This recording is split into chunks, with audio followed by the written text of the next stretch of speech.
Hello, Greeley. I'm here to share your City Council February 17th, 2016 meeting recap. So they did the proclamation. So as you know, Youth Arts Month is being declared for the month of March. And beginning March 6th, there will be an opening at the Link Library for an arts walk that is going to be showcasing District 6 students' artwork across downtown. Definitely something worth checking out. They, of course, shared what's great about Greeley. And then during citizen input, there were many people that spoke again. The first person spoke around concerns of corruption with yes on 1A. Being what they were urging. I did speak again to discuss a pattern in which, yet again, the financial report that was supposed to bring together all of the feasibility reports and provide a model was not on the agenda and has not been presented since 2 city council meetings ago when they said that they would be doing that. And this feels very similar to the last election, in which they didn't release the HLA report until a month and a half past when it was due. And it seems to be that this is because it affects both the general election then and our special election now. So I did speak to that. Bill Gillard spoke again around the special election and upset that information has continued to be withheld. One community member did call out City Council, stating that she has requested a meeting with every person on council and has yet to have that meeting with Mayor Hall or Mayor Pro Tem McDonald, and asked when exactly that's going to happen. Mayor Pro Tem McDonald did respond. This was a bit later during the reports section with some anger towards this community member. Ended up selectively reading a couple of the emails to say that this community member, that you can catch more bees with honey, and that if this community member would have been nicer, then perhaps that meeting would have occurred. I will say this bothered me to some extent because I think that your responsibility on council isn't to only reward those that come to you in the tone that you want them to, but to be available to all. She also didn't read the emails that happened prior to this exchange and after.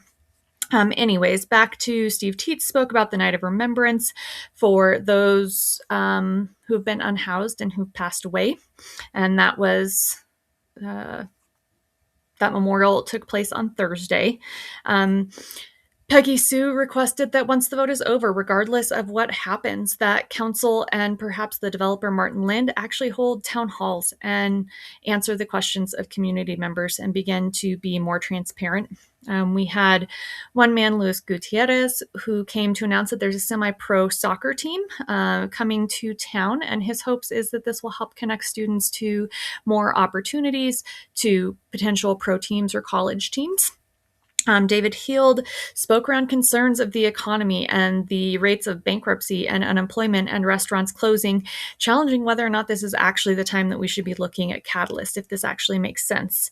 Todd Lotion apparently is someone who used to come a lot, hasn't come in a couple years, but he came to express concerns around a dangerous four-way stop that apparently he's spoken about before, demanding that something be done, though also stated that he no longer has faith in police or in city council to do anything, and briefly mentioned Cascadia Catalyst as well, and wondering why there wasn't a vote first. Rhonda Solis came and read details from the dismissed defamation lawsuit by Martin Lind against Pam Bricker and Dan Wheeler, putting it into public record, the various things that happened that Lind did not deny or did endorse during that suit, including the flight that took place with city council members and members of the city with no notice and that wasn't public, that Lind was upset at a PR firm for helping Greeley Deserves Better, and doesn't deny that Greeley Forward is a front and that he has been trying to stop the vote. So she read that. Bob Stack came to discuss the fact that the city council has lost a great deal of trust from our community and it won't be easy to earn back, and he hopes that they will work towards that. Jen came to speak about the fact that she is not anti-hockey, anti-job, anti-growth, but instead is cautious and worried and really hopes that regardless, we can get a community benefit agreement in place to ensure that Greeley is taken care of. Then went into reports from council members. Councilmember DeBeauty reminded that she is having her office hours every 2 weeks. Rudy discussed that he will be having his first one on the 23rd at 8:30 a.m. at Ziggy's on the west side of Greeley.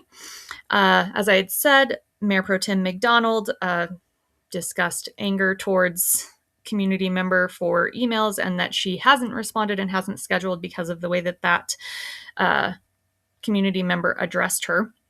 But did say that she'd like to be put in touch with Todd to discuss the concerns around that dangerous intersection. Councilmember Olson discussed having a conversation with the Department of Transportation around merge and feeling that went well. Councilmember Butler simply discussed that they had their council retreat, that he feels that there were positive conversations that had happened, but definitely difficult decisions to come. And Mayor Hall discussed having attended the Greeley Police Department Awards and feeling very proud of our police department. There were a couple initiatives. Councilmember Butler requested that the city look into ambiguity in the code around signage, noting that in the 8 years he's lived in his home, never once has he had a political sign removed from the space between his sidewalk and the street, which I've heard from various community members is something that they have been coded if there are weeds or things like that. But now the city is claiming that is not public property in order for those signs to be, or private property, sorry, for those signs to be placed. So he asked that be looked at because it doesn't make sense that this is the first year and the first time that signs are being removed, and they are at high rates. He also discussed the concerns around the delay in the financial model, and the acting city manager, McBroom, from what I got from him, had basically stated that the models from the GID and the other model that he was looking at weren't strong, which is why they weren't releasing it yet. This seemed peculiar. I don't know if I just heard it wrong, but it seemed to me that what they're saying is the numbers weren't showing what they wanted them to show, which is why they weren't being presented, despite the fact that it had been said that those feasibility studies would all come together and be presented weeks ago. And then, it was also the interchanges with the models around County Road 17 and Highway 34. And also, McBroom did say that they are still trying to figure out a funding strategy, as there is, he said 70 million. Butler had said that it was 102 million from what he had seen a couple meetings ago, but a funding that hasn't been identified for those interchanges. Mayor Pro Tem McDonald requested to put an initiative forward allowing for more election transparency so that those voter lists could be released. That has since happened. So if you go to the special election page, you can see the voter lists as they're updated. Just know those are not cumulative. So if you read the newest one, you still have to read the first one if you are checking for your name, which I would encourage you to do. If you've turned in your ballot, your name is not on there. Ballot tracks does not work because this is a Greeley election, not a Weld election. So please call the city clerk's office if for some reason you don't see your name on there. Then consent agenda, only one item was pulled. Everything else was passed as it was written. The one that was pulled was by Councilmember Butler, and it was around the eminent domain of that property of the oil and gas company in order for the Boyd Lake pipeline to be relocated. And so he expressed, obviously, he has concerns around eminent domain, which he's brought up in previous meetings, but he also was concerned, feeling that this was perhaps premature to be doing this. The city basically said that all this is doing is providing permission for the city attorney to use eminent domain later, is not in this moment enacting eminent domain. So that ended up passing 7-0. Then they had the Safe Streets and Roads for All presentation by Stephen Yonkin from the city.